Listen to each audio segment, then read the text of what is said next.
Assalamualaikum warahmatullahi wabarakatuh. Sebelumnya, perkenalkan, nama saya Muhammad Rifki Maulana. Hari ini saya mau mengajak kita semua ngobrol santai mengenai perekonomian Indonesia. Topiknya pasti nggak jauh-jauh dari hal-hal yang sering kita dengar dalam sehari-hari, seperti UMKM, ekonomi digital, pasar modal, dan tentunya tantangan yang masih sering dihadapi di Indonesia sampai sekarang. Nah, kalau kita lihat, Indonesia ini negara yang besar banget. Bukan cuma dari jumlah penduduknya aja yang lebih dari 270 juta orang, tapi juga kaya banget akan sumber daya alamnya. Cuma masalahnya, semua potensi itu nggak bakal maksimal kalau nggak dikelola dengan baik. Makanya, kita harus lihat faktor-faktor apa saja sih yang bisa dorong ekonomi kita. Salah satunya peran UMKM, teknologi digital, hingga pasar modal. Teman-teman pasti udah sering dengar ya istilah UMKM, usaha mikro, kecil, dan menengah. Nah, ternyata UMKM ini bukan cuma soal jualan di pinggir jalan atau warung kecil, tapi mereka ini pegang peran besar di perekonomian Indonesia. Bayangin aja, jumlah UMKM kita itu sekitar 65 juta, dan mereka nyumbang sekitar 60% dari total ekonomi kita. Selain itu, UMKM juga jadi penyerap tenaga kerja sekaligus ngebantu pemerataan ekonomi sampai ke daerah-daerah terpencil. Tapi, biar UMKM kita makin kuat, tentu mereka harus ikut berkembang. Salah satunya lewat pemasaran digital.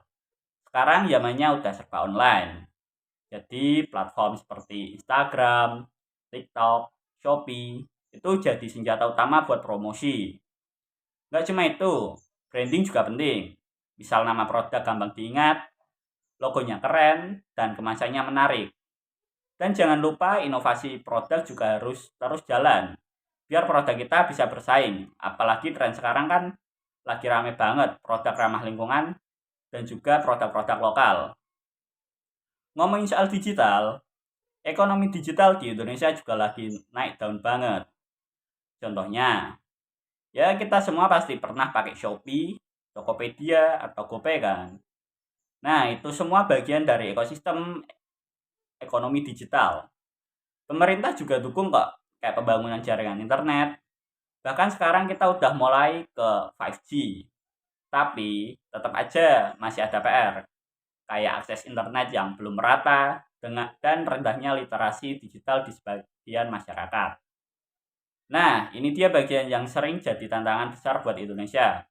Mulai dari infrastruktur yang belum merata, banyak daerah yang akses jalannya susah, listrik terbatas, sampai transportasi yang kurang memadai. Terus ada juga birokrasi yang ribet, perizinan usahanya aja kadang muter-muter, belum lagi dampak global kayak perang dagang, pandemi kemarin, bahkan ketergantungan kita ke ekspor komoditas seperti batu bara atau sawit yang harganya tidak nentu, bisa naik bisa turun. Dan yang paling kerasa, masih ada ketimpangan antar daerah, terutama kalau dibandingin daerah di Pulau Jawa dengan daerah yang di luar Pulau Jawa. Kalau kita bahas sumber pendanaan buat perusahaan besar, pasti nggak jauh-jauh dari pasar modal. Di Indonesia, pasar modal udah ada sejak tahun 1912, tapi baru aktif lagi di tahun 1977. Sekarang Bursa Efek Indonesia jadi tempat buat perusahaan nyari dana dan masyarakat berinvestasi. Buat yang mau mulai investasi, penting banget belajar dua hal, analisis fundamental dan analisis teknikal. Intinya kita nggak cuma asal beli saham, tapi harus paham kondisi keuangan perusahaannya dan pergerakan harga sahamnya. Jadi, intinya perekonomian Indonesia ini nggak bisa berdiri sendiri, cuma dari satu sektor aja. UMKM, ekonomi digital, dan pasar modal semuanya saling melengkapi. Tapi kita juga nggak boleh tutup mata dengan tantangan-tantangan yang ada, kayak infrastruktur, sumber daya manusia, sampai ketimpangan wilayah. Kalau semua pihak bisa bekerja sama, Indonesia pasti bisa jadi negara yang ekonominya makin kuat dan merata. Sepertinya itu saja yang saya sampaikan. Sekian, terima kasih dari saya. Wassalamualaikum warahmatullahi wabarakatuh.